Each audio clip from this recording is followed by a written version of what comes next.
بنی اسرائیل میں ایک شخص بہت مالدار اور تونگر تھا جس کا نام عامیل بتایا جاتا ہے۔ اس کی کوئی نرینہ اولاد نہ تھی، صرف ایک لڑکی تھی اور ایک بھتیجا تھا۔ بھتیجے نے جب دیکھا کہ بوڑھا تو مرتا ہی نہیں تو اس نے وراثت کے لالچ میں سوچا میں ہی اسے کیوں نہ مار ڈالوں اور اس کی لڑکی سے نکاح بھی کر لوں اور قتل کی تہمت دوسروں پر رکھ کر دیت بھی وصول کر لوں اور مقتول کے مال کا مالک بھی بن جاؤں۔ اس شیطانی خیال میں وہ پختہ ہو گیا اور ایک دن موقع پا کر اپنے چچا کو قتل کر ڈالا۔ بنی اسرائیل کے اچھے لوگ ان دونوں قوموں کے جھگڑوں سے تنگ آ کر یکسو ہو کر ان سے الگ ایک اور شہر میں رہنے لگے اور شام کو اپنے قلعے کا پھاٹک بند کر دیا کرتے تھے۔ اس بھتیجے نے اپنے چچا کی لاش کو لے جا کر اس قلعے کے پھاٹک کے سامنے ڈال دیا اور یہاں آ کر اپنے چچا کو ڈھونڈنے لگا۔ پھر دہائی مچا دی کہ میرے چچا کو کسی نے مار ڈالا۔ آخر کار ان قلعے والوں پر تہمت لگا کر ان سے دیت کا روپیہ طلب کرنے لگا۔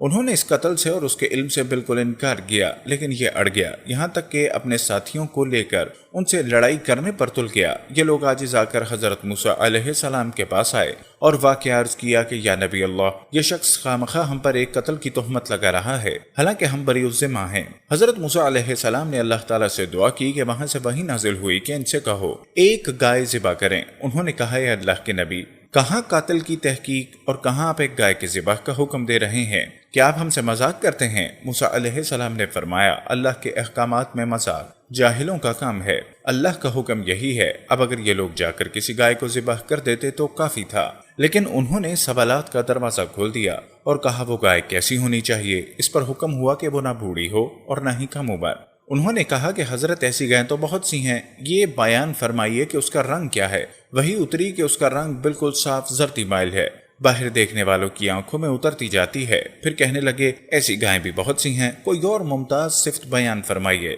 وہی نازل ہوئی کہ وہ کبھی حل میں نہیں جوتی گئی، کھیتوں کا پانی نہیں پلایا، ہر عیب سے پاک ہے، یک رنگی ہے، کوئی داغ دھبا نہیں۔ جوں جوں وہ سوالات بڑھاتے گئے حکم میں سختی ہوتی گئی۔ اب ایسی گائیں ڈھونڈنے کو نکلے تو وہ صرف ایک لڑکے کے پاس ملی۔ یہ بچہ اپنے ماں باپ کا نہایت فرما بردار تھا۔ ایک مرتبہ جب اس کا باپ سویا اور نقدی والی پیٹی کی کنجی اس کے سرہانے تھی، ایک سوداگر ایک قیمتی ہیرا بیچتا ہوا آیا اور کہنے لگا میں اسے بیچنا چاہتا ہوں۔ لڑکے نے کہا میں خریدوں گا، قیمت 70,000 طے ہوئی۔ لڑکے نے کہا ذرا ٹھہرو، جب میرے والد جاگیں تو میں ان سے کنجی لے کر آپ کو قیمت ادا کر دوں گا۔ اس نے کہا ابھی دے دو تو 10,000 کم کر دیتا ہوں۔ اس نے کہا نہیں، میں اپنے والد کو نہیں جگاؤں گا، تم اگر ٹھہر جاؤ تو میں بجائے 70,000 کے 80,000 دوں گا۔ یوں ہی ادھر سے کمی اور ادھر سے زیادتی ہونا شروع ہوتی گئی، یہاں تک کہ تاجر 30,000 قیمت لگا دیتا ہے کہ اگر تم اب جگہ کے مجھے روپیہ دے دو تو میں 30,000 میں دے دیتا ہوں۔ لڑکا کہتا ہے اگر تم ٹھہر جاؤ اور میرے والد جاگ جائیں تو میں تمہیں 1,00,000 دوں گا۔ آخر وہ ناراض ہو کر اپنا ہیرا واپس لے کر چلا گیا۔ باپ کی اس بزرگی کے احساس اور ان کو آرام پہنچانے کی کوشش کرنے اور ان کا ادب و احترام کرنے سے پروردگار اس لڑکے سے خوش ہو جاتا ہے اور اسے یہ گائے عطا فرماتا ہے۔ اس لڑکے کے باپ بنی اسرائیل کا ایک بہت ہی نیک اور صالح بزرگ تھے اور ان کا ایک ہی بچہ تھا جو نابالغ تھا اور ان کے پاس فقط ایک گائے کی بچیا تھی۔ ان بزرگ نے اپنی وفات کے قریب اس بچیا کو جنگل میں لے جا کر ایک جھاڑی کے پاس یہ کہہ کر چھوڑ دیا کہ یا اللہ، میں اس بچیا کو اس وقت تیری امانت میں دیتا ہوں کہ میرا بچہ بالغ ہو جائے۔ اس کے بعد ان بزرگ کی وفات ہو گئی اور بچیا چند دنوں میں بڑی ہو کر درمیانی عمر کی ہو گئی اور بچہ جوان ہو کر اپنی ماں کا بہت ہی فرما بردار اور انتہائی نیکوکار ہوا۔ اس نے اپنی رات کو 3 حصوں میں تقسیم کر رکھا تھا، ایک حصے میں سوتا، ایک حصے میں عبادت کرتا اور ایک حصے میں اپنی ماں کی خدمت کرتا۔ اور روزانہ صبح کو جنگل سے لکڑیاں کاٹ کر لاتا اور ان کو فروخت کر کے 1/3 رقم صدقہ کر دیتا اور 1/3 اپنی ذات پر خرچ کرتا اور 1/3 رقم اپنی والدہ کو دے دیتا۔ ایک دن اس کی والدہ نے کہا اے نور نظر، تیرے باپ نے تیرے لیے فلاں جنگل میں خدا کے نام ایک بچڑی چھوڑی تھی، اب وہ جوان ہو گئی ہوگی، اللہ سے دعا کرو کہ وہ تجھے عطا فرمائے اور تو اسے جنگل سے لے آ۔ لڑکا جنگل میں گیا، اس نے گائے کو جنگل میں دیکھا اور والدہ کی بتائی ہوئی علامتیں اس میں پائیں اور اس کو اللہ کی قسم دے کر بلایا تو وہ حاضر ہو گئی۔ وہ جوان اس گائے کو والدہ کی خدمت میں لایا۔ والدہ نے بازار میں لے جا کر 3 دینار پر فروخت کرنے کا حکم دیا اور یہ شرط کے سودا ہونے پر پھر اس کی اجازت حاصل کی جائے۔ اس زمانے میں گائے کی قیمت ان اطراف میں 3 دینار ہی تھی۔ نوجوان جب اس گائے کو بازار میں لایا تو ایک فرشتہ خریدار کی صورت میں آیا۔ اس نے گائے کی قیمت 6 دینار لگا دی، مگر یہ شرط رکھی کہ نوجوان اپنی والدہ سے اجازت نہیں لے گا۔ نوجوان نے یہ منظور نہ کیا اور والدہ سے تمام قصہ کہا۔ اس کی والدہ نے 6 دینار قیمت منظور کرنے کی تو اجازت دی، مگر بیچنے میں پھر دوبارہ اپنی مرضی دریافت کرنے کی شرط لگا دی۔ نوجوان پھر بازار میں آیا۔ اس مرتبہ فرشتے نے 12 دینار قیمت لگائی اور کہا کہ والدہ کی اجازت پر موقوف نہ رکھو۔ نوجوان نے نہ مانا اور والدہ کو اطلاع دی۔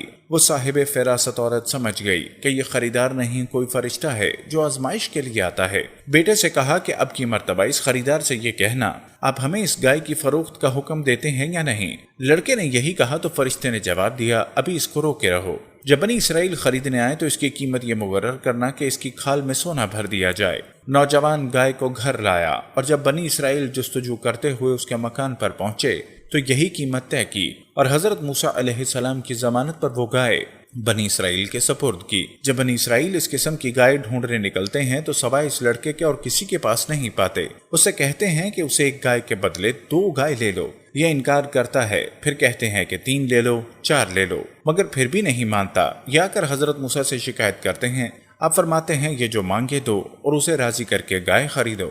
آخر گائے کے وزن کے برابر سونا دیا گیا، تب اس نے اپنی گائے بیچی۔ یہ برکت اللہ نے ماں باپ کی خدمت کی وجہ سے اسے عطا فرمائی، جبکہ یہ بہت محتاج تھا۔ اس کے والد کا انتقال ہو گیا تھا اور اس کی بیوہ ماں غربت اور تنگی کے دن بسر کر رہی تھی۔ الغرض اب یہ گائے خرید لی گئی اور اسے ذبح کیا گیا اور اس کے جسم کا ایک ٹکڑا لے کر مقتول کے جسم سے لگایا گیا تو اللہ تعالیٰ کی قدرت سے وہ مردہ جی اٹھا۔ اس سے پوچھا تمہیں کس نے قتل کیا ہے؟ اس نے کہا میرے بھتیجے نے، اس لیے کہ وہ میرے مال پر قابض ہونا چاہتا تھا اور میری لڑکی سے نکاح کرنا چاہتا تھا۔ بس اتنا کہہ کر وہ پھر مر گیا اور قاتل کا پتہ چل گیا، اور بنی اسرائیل میں جو جنگ و جدال ہونے والی تھی وہ رک گئی اور یہ فتنہ دب گیا۔ اس بھتیجے کو لوگوں نے پکڑ لیا اور اس کی عیائی اور مکاری کھل گئی اور اسے اس کے بدلے میں قتل کر ڈالا۔ قرآن پاک میں ارشاد ہے، اور یاد کرو جب موسیٰ نے اپنی قوم سے فرمایا بے شک اللہ تم کو حکم دیتا ہے کہ ایک گائے ذبح کرو، تو انہوں نے کہا کہ آپ ہمارے ساتھ مذاق کرتے ہیں۔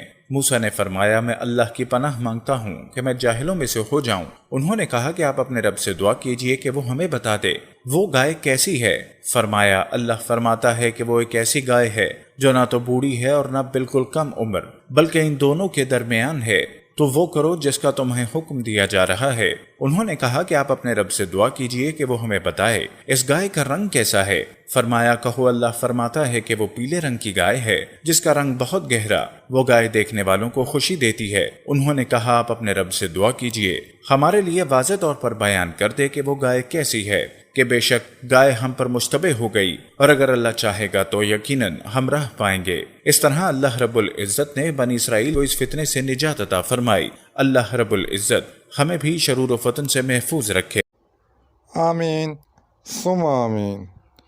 مزید اسلامی واقعات کے لیے اس چینل کو سبسکرائب کریں۔